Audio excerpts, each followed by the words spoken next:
지금 한국의 정부는 한국은행에 금리 인하를 하라고 계속 압박을 하고 있습니다. 금리 인하를 하면 한국 경제가 꽤 괜찮게 나아질 것처럼 착각하는 거죠.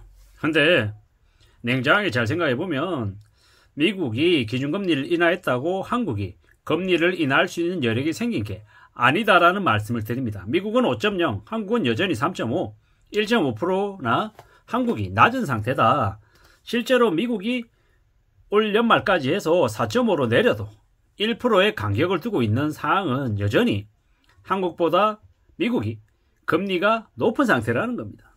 결국 앞으로 한국은 더욱더 금리 인하를 신중하게 결정해야 된다는 말씀을 드리는 건데요. 지금 윤석열 대통령이 대통령실이 조기에 금리 인하를 해야 된다라고 푸시를 하는데 제가 볼 때는 미친 짓입니다. 제정신이 아니라고 생각합니다. 지금 한국의 경제는 꽤나 안 좋습니다. 최근에 물가가 2%대로 안정됐다라고 얘기하는데 이는 경기 침체로 인한 결과일 뿐, 침체가 가속화되고 있는 지금 기준금리를 내렸다가는 한국은 꽤 충격적인 상황을 맞을 것 같습니다. 지금 기준금리를 계속 동결하는 중인데도 부채가 폭등하고 있습니다. 또한 정부가 부채가 늘어나는데 상당히 많은 기여를 조장을 하고 있기 때문에 지금 매우 우려스러운 겁니다.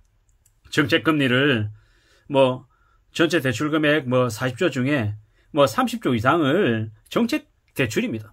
사실상 2040들에게 신생아 특례 대출이니 뭐니 하면서 대출을 계속 조장한 건 누구다? 정부다라는 겁니다.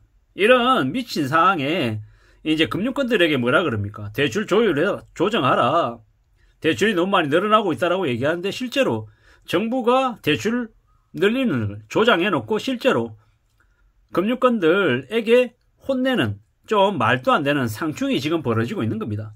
금융권들이 잘못해서 대출을 좀 조정하고 좀 수위 조절하고 정리하라고 얘기하면 맞는데 지금은 정부가 정책 대출하는 그걸 전면 중단해야 될 정도로 지금 대출이 계속 늘어나고 있는 매우 우려스러운 상황입니다. 그러다 보니까 BIS에서 한국에 대해서 뭐라고 얘기합니까? 국가신용등급 하락을 하겠다라고 얘기할 정도인 거죠. 지금 이토록 꽤 심각한 상황입니다. 그리고 미국이 기준금리를 선제적으로 내렸다라는 건 다르게 얘기하면 미국의 금융위기가 터진다라는 이야기와 똑같다라는 겁니다. 앞으로 꽤 많은 구조조정이 벌어질 것이다라고 봐야 되겠습니다. 대출 축소, 시중 대출금리 상승, 이게 기준금리 인하와 상관없이 아마 앞으로 많이 벌어질 거다라고 봐야 되겠습니다. 기업들 연쇄 도산도 심해질 것이고 점점 시간이 지나면 지날수록 사람들이 체감할 것 같습니다. 대규모 구조조정이 진행되고 있지만 지금 언론은 응급실 얘기하고 윤석열 대통령하고 한동훈 대표하고 독대를 하니 못하니 이런 개소리만 계속 해대고 있는데 지금 꽤나 우려스럽다라는 겁니다. 지인 예산은 내년에 기업 설비 공사 수주가 너무 없어가지고 올 연말에 직원들 대거 내보내야 된다고 얘기합니다. 이럴 정도로 지금 매우 안 좋은 상황입니다. 다 아비규환인데 언론은 딴 얘기만 하고 있고 연끌은 집값 올랐다라고 떠들어대고 있습니다. 제 유튜브 영상에도 댓글로 뭐라고 얘기하냐?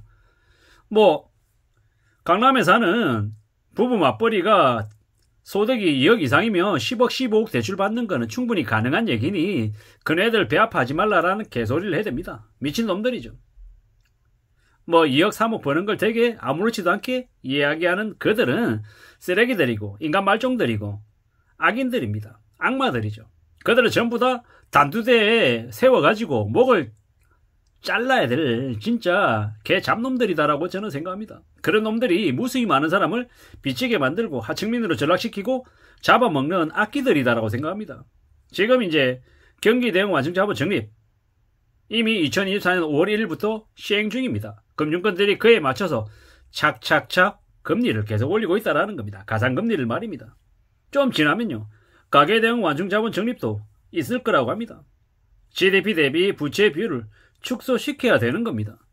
윤석열 정부가 무자비하게 정책 대출 해줘서 부동산 시장을 떠받치려고 하지만 이것 또한 계속될 수 없다라는 겁니다. 앞으로는요 더욱더 우려스러운 IMF 내수 침체, 카드 대란, 건설 경기 악화 이런 것들이 사방에서 다 터져 나온다라고 보면 맞다라는 겁니다. 꽤 무서운 일들이 계속 벌어지는데 자영업자들이 연쇄도산하고 난리가 나고 있는데 괜찮은 것처럼 얘기하는 놈들. 뭐 자영업자들은 이직이기 때문에 망해도 괜찮다라고 얘기하고 온갖 악담을 퍼붓는 사람들이 많습니다. 왜 그렇게 남의 몰락을 악담을 하고 막말을 하는 걸까요? 내 인생이 시궁창 같으니까 남들도 잘 살면 안 된다. 뭐 이런 느낌으로 계속 안 좋게 얘기하는 것 같습니다. 남들이 나보다 더 잘 지내면 그게 싫은 겁니다. 그러다 보니까 어떻게 합니까? 남들 망하라고 시기하고 질투하고 자신들은 이제 그 남들보다 훨씬 더 위에 있다라는 우월감을 느끼려 합니다. 남을 끌어내리려는 거죠. 남이 땅을 사면 배가 아픈 겁니다. 겉으로는 되게 환영하고 축하해주고 괜찮은 것처럼 박수치지만 뒤돌아서서는 곤모술수와 모함으로 그 사람을 무너뜨리려는 거죠. 꽤 무서운 얘기입니다. 웃으면서 환영하지만 악수하지만 뒤에서는 칼을 들고 찌른다라는 겁니다. 이런 무서운 시대에 우리가 살고 있습니다. 인간의 본성이 참 악랄한 것 같습니다. 권력이 생기면 힘이 생기면 타락하는 것 같다라는 겁니다. 지금 경기가 안 좋아서 이제 이래저래 사람들이 소비를 못해서 이제 물가가 내려가고 있는 중인데 좋아진다라고 개소리하는 게 지금의 정부입니다. 제가 지금 정부 윤석열 정부를 까면 뭐 저한테 댓글로 그럽니다. 윤석열 정부가 문제가 아니라 그전이었던 문재인 정부 때 많은 문제가 있었기 때문에 지금 안 좋은 거다라고 얘기합니다. 그 말도 맞고요. 윤석열 정부 때문에 지금 더더욱더 갈피 못 잡고 갈팡질팡하고 있다는 얘기도 맞다라는 겁니다. 양쪽 다의 얘기가 같이 맞고 같이 적용되어서 지금 상황이 어렵다라는 겁니다. 2024년 겨울 경제 불황은 꽤 오랫동안 지속될까봐 우려스럽습니다. 심각한 수준의 불황이 오고 있는데 사람들은 소비를 대폭 줄이는데 어떻게 되겠습니까? 정부든 기업이든 개인이든 가게든 다 험악해지고 어려워진다라는 겁니다. 지금 미국조차도 보호무역주의를 내걸고 이제 빗장을 잠그고 있다라는 겁니다. 그러면요, 전 세계 시장이 위축되고 사람들의 심리도 피폐해진다라는 것. 그러는 중에 극단적인 인물이 나와서 사람들의 심리를 몰아가고 선전선동해서 대중을 현혹시킨다라는 겁니다. 남들은 죽든지 말든지 모르겠고 나 혼자 살아야겠다라는 생각으로 더욱 이기적으로 그들이 바뀌어가는 겁니다. 그렇게 되면요, 사는 게 더 깍박해지는 거죠. 우리는 마음을 더 굳게 먹고 정말 조심조심하며 살아가야 될 것 같습니다. 사회 분열과 갈등이 극심해지는 지금 이기적으로 변한 사람들이 늘어나고 있는 꽤 무서운 시국이다라는 겁니다. 어떻게 살아야 되겠습니까? 지금은 정말 심상치 않은 분위기다라고 생각하고 좀 더 조심하고 염려하며 지내야 되겠습니다. 한국은행의 기준금리 인하가 만병통치약이 아니다 라는 말씀을 다시 한번 더 드리면서 마칠까 합니다. 감사합니다.